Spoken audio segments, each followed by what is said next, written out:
Hey everybody, and welcome to another week of FCBL. Do not forget to drop a like on the video as well as subscribe if you are new. There's plenty more content coming your way. Today we have two more games on tap for you in another month of simulation. It's going to start out here with the Mets taking on the San Diego Padres here at Petco Park. 19-16 and 19-17, two really close records here. We're going to get James Paxton on the mound for the Padres, Noah Syndergaard on the mound for the Mets. Paxton on the mound first. He's got a man on first base with two out, and he's going to give up a double in the gap right here to Wilson Ramos, who's going to pick up the RBI. And the Mets get on the board first. Here's Robbie Cano. He will get struck out with two on to end the first inning for James Paxton. He goes into the second inning now, and it's the top of the second, and there's another one into the gap. Another nice hit by the New York Mets.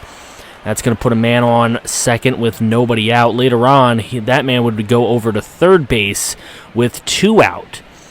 And here is a strikeout. Really nice pitching from Paxton to get out of that inning. Here's Noah Syndergaard. And with two out, he's going to give up his own double into the right center field gap on a full count. And then strike out the batter right there, Fernando Tatis. Going to get him out. So now here come the Mets again with a man on first base. This one is lifted and gone. It is a homer. And Luis Perdomo going to come into the ball game to relieve. He is 5-1 with a very nice ERA this season here in the seventh inning with the Mets up 3-0. We would throw that one over. That's going to be a ball. Here we go with one out to Noah Syndergaard. Syndergaard going to take this thing into the left field. It's going to get past the center fielder. And then finally picked up and thrown. Syndergaard with a double. The pitcher coming through with some hits. And then the strikeout would ensure no runs get scored. Syndergaard still pitching in this ballgame. And on a 3-2 count, it's going to hit the wall. And that's going to be a double for the Padres. Again, starting a little bit of trouble. They haven't been able to score so far. But here's another chance. And that's going to be in a hit into center field, and they're going to test the center fielder, and they're going to score. So the Padres have cut the lead to 3-1. Brandon Morrow going to come in to relieve Noah Syndergaard. He is done after giving up one run in his pitching stint today. And that's going to be hit into right field and caught. That would end the inning there. So Phil Minton coming in. He has a 3.55 ERA, 0-2, so not the best guy to come into the ball game, and that's going to be another one right there. That left center field gap has been facing a lot of action today. That's going to be another double. So here we go. It's Pete Alonso up with 2 on, 2 out in the 8th inning, and he is going to rip this thing into left field. That's going to be a single, and that's going to bring home a runner right there. That throw way off. And the Mets go up 4-1. Then here's a nice lifted ball out into center field, but that one would be gotten under and caught. So now bases loaded for the Mets here in the top of the 9th. It's Adam Warren on the mound, and he's going to get a fly ball into short right center field. That's going to be caught, and we go to the bottom of the 9th where Edwin Diaz will take over as his closing duties here for the New York Mets. First batter on a 1-2 pitch is going to fly out into right field. That's Hunter Renfroe. He is out. Then Fernando Tatis Jr. going to lift this thing into shallow center field. Left center field, that is. That would be an out. And then here is another one. That's going to be into complete left field for the flyout, and that would end the game. Noah Syndergaard goes 6 2/3 with 11 strikeouts. 1 earned run and 1 walk. As you can see, for the Padres and the Mets, here's the Mets. Wilson Ramos, 2 for 4. Jeff McNeil, 2 for 3. They had pretty good games. Wilson Ramos, obviously, with the homer and 3 RBIs. Pete Alonso got himself an RBI as well. Syndergaard was fantastic on the mound. His ERA will stay at 3.65 right now. Eloy Jimenez got a hit. Hunter Renfroe had 2, and There weren't that many hits for the Padres, but they did bring across 1 run off of a Perella RBI. Paxton wasn't horrible, but he wasn't great either. So that would end it for that. And then we are going to bring you to the second game here. It is a battle of under 500 teams. One a little bit less under 500 than the other, as the Detroit Tigers come into Baltimore and Camden Yards to take on the Baltimore Orioles.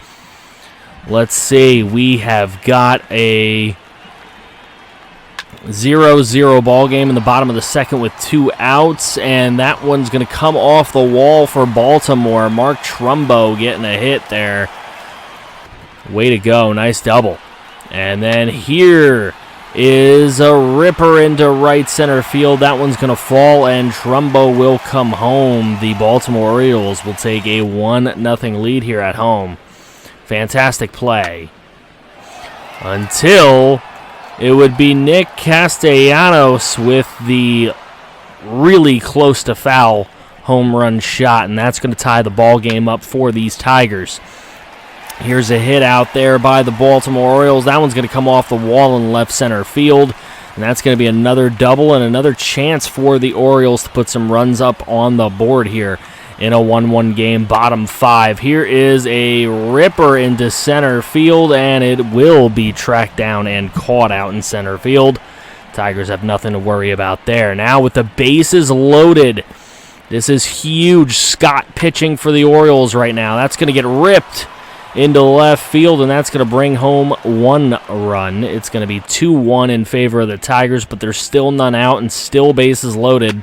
On a 3-1 pitch, it's going to be ripped into right center field for a bomb and a grand salami. Absolutely fantastic piece of hitting right there. And then this one's going to hit the glove and get down to continue the no-out rally into a double right there. And they're going to get another chance. Here's Josh Harrison up at the plate, and he's going to ding this thing off the foul pole. That is gone. And the Tigers go up 8-1. Jose Alvarado going to come in to put the Orioles out of their misery, or so he hopes.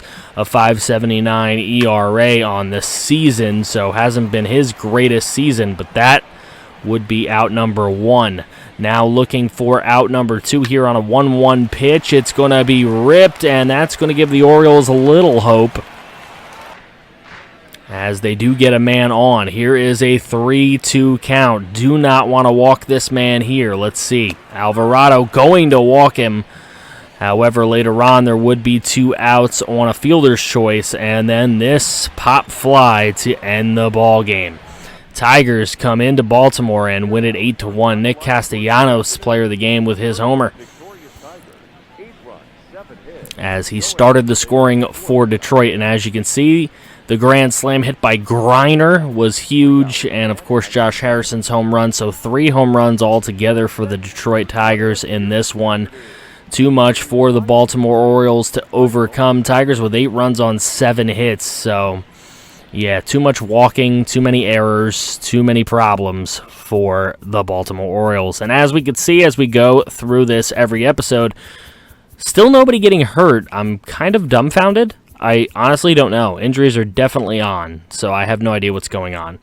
The Mets are leading the East by 3.5 games over the Nationals. Phillies are in the basement, so sorry to hear that for you, Lance. The Cardinals lead the Central, but there are our teams, the Pirates and the Reds, right behind. 3 games behind and 3.5 games behind. Hopefully they don't beat each other up too bad. Dodgers lead the West, but the Padres are right there, 1.5 games back, which puts the wild card race a really tight one between the Pirates, Reds, and Padres. Yankees lead the East, but the Rays are there, 2.5 games out. Orioles, of course, in the basement as probably, I'm pretty sure, the worst team in the majors outside of the White Sox here, who are in the basement here in the Central. Twins lead by 0.5 game over the Indians. Tigers 2.5 out after a good showing in Baltimore. And then the Mariners starting to cool off a little bit, but they're still 4 games above the Astros. Rays and Astros lead the wild card race.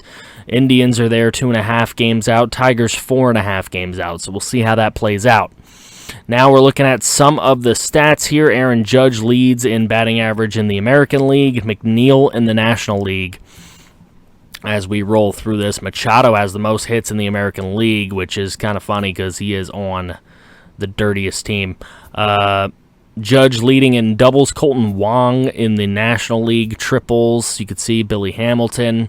Home runs, J.D. Martinez for the Mariners, leading it by 7 over Vladdy Jr. Chris Bryant leads in home runs in the National League. RBIs, Chris Bryant leads as well, and J.D. Martinez, of course, in the American League, still leading there.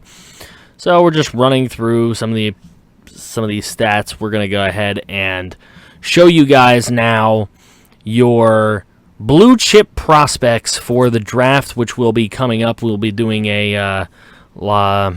some kind of a draft, either in Discord or a live stream. We'll decide amongst ourselves. But these are your blue chip prospects. I am going to give you a montage now.